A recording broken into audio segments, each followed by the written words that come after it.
राज्य में अपराध का अंत, क्योंकि उत्तर प्रदेश में अपराधियों के खिलाफ मुख्यमंत्री योगी आदित्यनाथ का जो अभियान है वो बदस्तूर जारी है। अपराधियों का ताबड़तोड़ एनकाउंटर इस वक्त हो रहा है और हाल ही में 4 जगहों पर एक साथ मुठभेड़ में अपराधियों को गिरफ्तार कर लिया गया। कानपुर में पुलिस की शातिर अपराधी आरिफ उर्फ माठा से मुठभेड़ हो जाती है। मुठभेड़ के दौरान आरिफ के पैर में गोली लग गई, जहां पुलिस ने घायल अवस्था में सबसे पहले उसे अस्पताल भर्ती कराया और बाद में गिरफ्तारी हो गई। आपको बता दें कि कोर्ट में पेशी के दौरान पुलिस को चकमा देकर आरिफ उर्फ माठा फरार भी हुआ था। वहीं शामली का जिक्र किया जाए तो शामली में भी यूपी एसटीएफ के बदमाशों से मुठभेड़ में पुलिस 1 लाख के नामी बदमाश के साथ 4 बदमाशों को ढेर कर दिया। इस दौरान एक दारोगा भी घायल हुआ, जहां प्रतापगढ़ में भी पुलिस और बदमाश के बीच मुठभेड़ हुई। मुठभेड़ के दौरान बदमाश के पैर में गोली लग गई, जहां बदमाश से अवैध हथियार बरामद किए गए। बदमाश पर चोरी और लूट जैसे 11 मुकदमे पहले से दर्ज है। तो वहीं बरेली में बदमाशों के साथ मुठभेड़ में पुलिस ने 3 बदमाशों को गिरफ्तार किया है। मुठभेड़ के दौरान घायल हुए बदमाशों का वीडियो सोशल मीडिया पर भी तेजी से वायरल हो रहा है, जिसमें बदमाश पुलिस के सामने गिड़गिड़ाते हुए नजर आ रहे हैं। बदमाशों ने रिटायर्ड लेखपाल के बेटे और उसके दोस्त का अपहरण किया था और ये 4 तस्वीरें मुठभेड़ से जुड़ी हुई आपकी टीवी स्क्रीन पर भी साझा कर रहे हैं।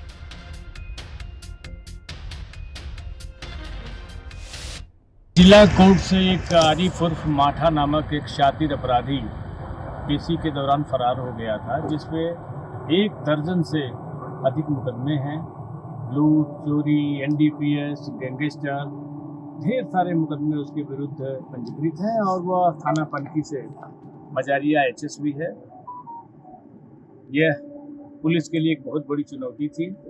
पुलिस आयुक्त महोदय के दिशा निर्देश में अभियुक्तों के विरुद्ध एक अभियान चल रहा है और उसी के तहत हम सतर्क और संवेदनशील से बात करेंगे अब चंदौली की, जहां पुलिस की एक गिरोह से मुठभेड़ हो गई और इस दौरान एक बदमाश के पैर में गोली लग गई, जहां घायल बदमाश को अस्पताल में भर्ती कराया गया।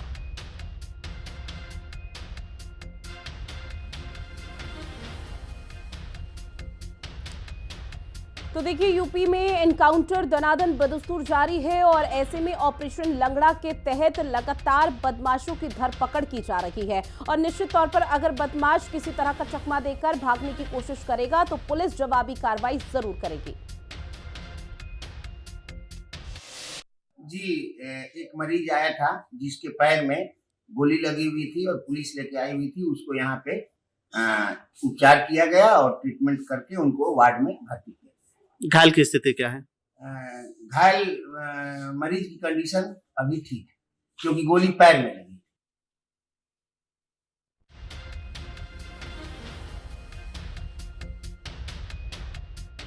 किया जा रहा है उसकी बानगी लगातार न सिर्फ उत्तर प्रदेश के 1 या 2 बल्कि कई जिलों से देखने को मिल रही है और इसी के चलते ऑपरेशन लंगड़ा जो चलाया जा रहा है उसमें पुलिस के आला अधिकारियों का कहना है कि ऑपरेशन लंगड़ा आगे भी यूं ही बदस्तूर जारी रहेगा, ताकि बदमाशों के अंदर वो खौफ पैदा हो सके, जिस चीज का मैसेज योगी आदित्यनाथ ने यहाँ पर दिया हुआ है, क्योंकि फ्री हैंड फिलहाल यहाँ पर छोड़ा हुआ है। और देखिए, तस्वीरें भी आपको उस दौरान की दिखा रहे हैं जब घायल यहाँ पर बदमाश को कर दिया गया और आनंद फानन में उसे सबसे पहले अस्पताल में भर्ती किया जाता है, पूरा इलाज उसका किया जाता है और उसके बाद उसकी गिरफ्तारी भी कर दी जाती है पुलिस की तरफ से।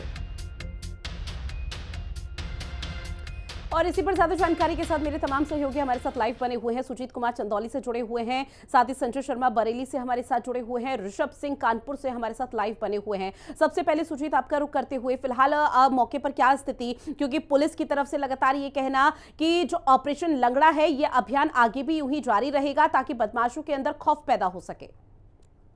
ये बिल्कुल है, चंदौली जनपद में बलुआ थाना क्षेत्र का मामला है, जहाँ पर पुलिस मुठभेड़ में एक बदमाश घायल हुआ है और 2 बदमाश गिरफ्तार हुए हैं।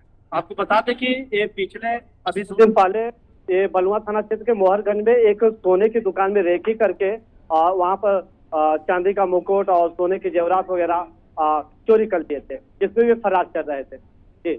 जी बिल्कुल। और देखिए, इसी के चलते लगातार जो पुलिस है वो कई तरह के अभियान यहाँ पर चला रही है। ऐसे में संजय, आपका रुख करते हुए फिलहाल बरेली में क्या स्थिति देखने को मिल पा रही है? बदमाशों के अंदर किसी तरह का कोई खौफ पैदा हुआ अब? जी बिल्कुल, बता दूं कि यहाँ पर अभी तक जब से नए कप्तान ने 4 संभाला है तब से 50 से अधिक इनकाउंटर हो चुके हैं। हाफ इनकाउंटर, इनके पैरों में गोली लगी है, बदमाशों के पैरों में गोली लगी है। लूट चोरी की घटनाएं वास्तव में कम हुई है और इस बार तो पुलिस ने छेड़खानी करने वाले आरोपी को भी गोली मारकर जेल भेजा था। फिलहाल इसका लेखपाल के लड़के का अपहरण हुआ, इस मामले में भी पुलिस ने 3 लोगों के साथ मुठभेड़ की है और तीनों को गिरफ्तार करके जेल भेजा जा रहा है। ठीक है, बात करेंगे कानपुर के। ऋषभ भी मेरे सहयोगी हमारे साथ लगातार लाइव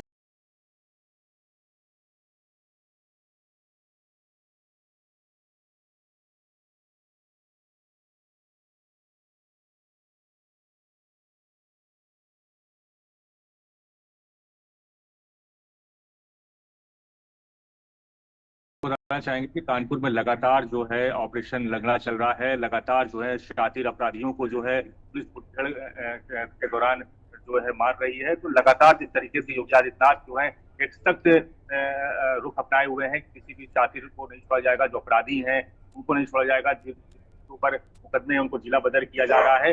और कल जो एक घटना देर रात में आपको बता दूं पनकी में हुई है, वो एक आरिफ और माठा एक शातिर अपराधी था, उसके ऊपर एनडीपीएस समेत करीब 16 मुकदमे अलग अलग थानों में दर्ज थे। और उसको बताया जा रहा है कि कल सोमवार के दिन कल उसको एनडीपीएस के एक मामले में कोर्ट में पेशी के दौरान उसको लाया गया। वहीं पर उसने चकमा देकर पुलिस वालों को चकमा देकर वो वहां से फरार हो गया। उसके बाद उसकी तलाश लगातार जारी थी और जैसे ही पुलिस को जानकारी मिली कि डीसीपी राजेश कुमार सिंह है, उनको जैसे जानकारी मिली कि वो जो है पनकी थाना क्षेत्र के अंतर्गत एक अंडरपास है, वहां से वो गुजर रहा था।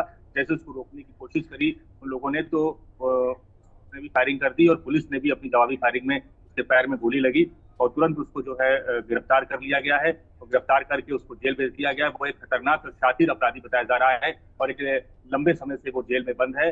और कल जो है वो पेशी के दौरान चकमा देकर जो है पुलिस को भाग गया था। तो इस तरीके लगातार जो ऑपरेशन लंगड़ा है वो लगातार कानपुर में जारी है। शातिर अपराधियों पर जो है लगातार इस तरीके की जो है सख्ती करी जा रही है और जो कमिश्नर कानपुर के अखिल कुमार है वो लगातार जो है कानून इस तरीके के अपराधियों पर लगाम कर सक रहे हैं। आप बिल्कुल लौटूंगी मैं आप सभी के पास। हमारे साथ फोन लाइन पर AK जैन जी जुड़ गए हैं जो कि उत्तर प्रदेश के पूर्व डीजीपी है। सर बहुत स्वागत करती हूँ हिंदी खबर में आपका और पहला रिएक्शन इसी पर लेने की कोशिश कि जिस तरह से ऑपरेशन लंगड़ा के तहत लगातार एनकाउंटर किए जा रहे हैं, पुलिस और बदमाशों के बीच में मुठभेड़ हो रही है, उससे क्या समझा जाए? क्या वाकई में बदमाशों के अंदर एक खौफ पैदा होगा? क्यों नहीं पैदा होगा, ऑलरेडी पैदा हुआ है। और ऑपरेशन लंगड़ा कोई ऑपरेशन नहीं है जी। ये तो इत्तेफाक की बात होती है कि जब आदमी गिरफ्तारी का प्रयास करता है तो हमारा मकसद यही रहता है पुलिस का कि वाइटल पार्ट पे ना मारें, अगर आवश्यकता भी पड़े, अगर मजबूरी हो तो अटैक करें। तो ये उसी की रणनीति के तहत ये होता है जिसमें कि आपको लगता है कि पैरों में इंजरी हुई है। और जो ये हो रहे हैं एनकाउंटर्स और जो भी कार्रवाइयां चल रही हैं, इन सबका दीर्घकालीन बहुत असर होगा, बहुत बदमाशों के ऊपर बड़ा प्रभाव इसका पड़ा है जी निश्चित तौर पर। और ऐसे में जो बदमाशों के अंदर वो बेखौफ हो चुके थे जिस वजह से वो कई वारदातों को अंजाम दे रहे थे, ऐसे में ये मानकर चला जाए कि अभी और भी लंबी फहरिस्त है बदमाशों की जो आगे आने वाले समय में एनकाउंटर और मुठभेड़ के माध्यम से देखने को मिल पाएगी? ये तो लगातार चलती रहती है, कार्रवाइयां चलती रहेंगी, बदमाश अपना काम करेंगे, पुलिस अपना कार्य करेगी। ऐसे में सर ये भी समझने की कोशिश की क्या स्पष्ट मैसेज देने की जो प्रक्रिया है वो इस तरह की प्रक्रिया से देखने को मिल पाएगा? मैसेज ये है कि बदमाशों को चेतावनी है कि आप बदमाशी छोड़ें, अन्यथा कड़ी कार्रवाई होगी। निश्चित तौर पर कड़ी कार्रवाई होगी, इस तरह का बड़ा आश्वासन आपकी तरफ से दिया जा रहा है। बहरहाल सर आप हमारे साथ जुड़े उसके लिए शुक्रिया। और ऐसे में प्रतापगढ़ का रुख करते हुए मनीष ओझा भी हमारे साथ लाइव जुड़ चुके हैं। मनीष, चूंकि देखिए लगातार जिले दर जिले इस तरह की कार्रवाई यहाँ पर बढ़ती हुई नजर आ रही है, जिस तरह से पूर्व डीजीपी AK जैन की तरफ से भी जिक्र किया गया कि ऑपरेशन लंगड़ा तो महज नाम दिया गया है, लेकिन इस तरह के ऑपरेशन बदस्तूर हर जिले में जारी है। प्रतापगढ़ का अगर जिक्र किया जाए तो प्रतापगढ़ में क्या तस्वीरें अब तक सामने आ पाई है? जी आपको बता दें कि प्रतापगढ़ को अपराधगढ़ के नाम से जाना जाने लगा था, लेकिन जब से योगी की सरकार सूबे में आई है तब से प्रतापगढ़ में कड़ी कार्रवाई हुई और कई लोगों के एनकाउंटर में मौत भी हुई है प्रतापगढ़ पुलिस और बदमाशों के बीच में। तो कहीं ना कहीं इसके बाद से जो है प्रतापगढ़ में बदमाशों में एक खौफ देखा जा रहा है और लगातार प्रतापगढ़ पुलिस इस विषय पर आगे भी बढ़ रही है और लगातार इनके एनकाउंटर भी किए जा रहे हैं जो अपराधी किस्म के हैं। और ताजा मामला 10 जनवरी का है। 10 जनवरी का एक युवक के साथ टप्पेबाजी कर 50,000 बदमाश उड़ाते हैं। उसके बाद 2 बदमाशों के साथ कल रात प्रतापगढ़ पुलिस और बदमाशों की मुठभेड़ हुई है, जिसमें 2 बदमाशों के पैर में गोली लगी है। और जबकि शोएब जो शातिर अपराधी है उसके खिलाफ गैंगस्टर समेत 11 मुकदमे थे और जबकि राम सिंह दूसरा जो अपराधी है उसके ऊपर 1 दर्जन मुकदमे थे। तो प्रतापगढ़ पुलिस को एक बड़ी सफलता भी मिली। निश्चित तौर पर एक बड़ी सफलता हाथ लगी। बहरहाल आप सभी ने जानकारी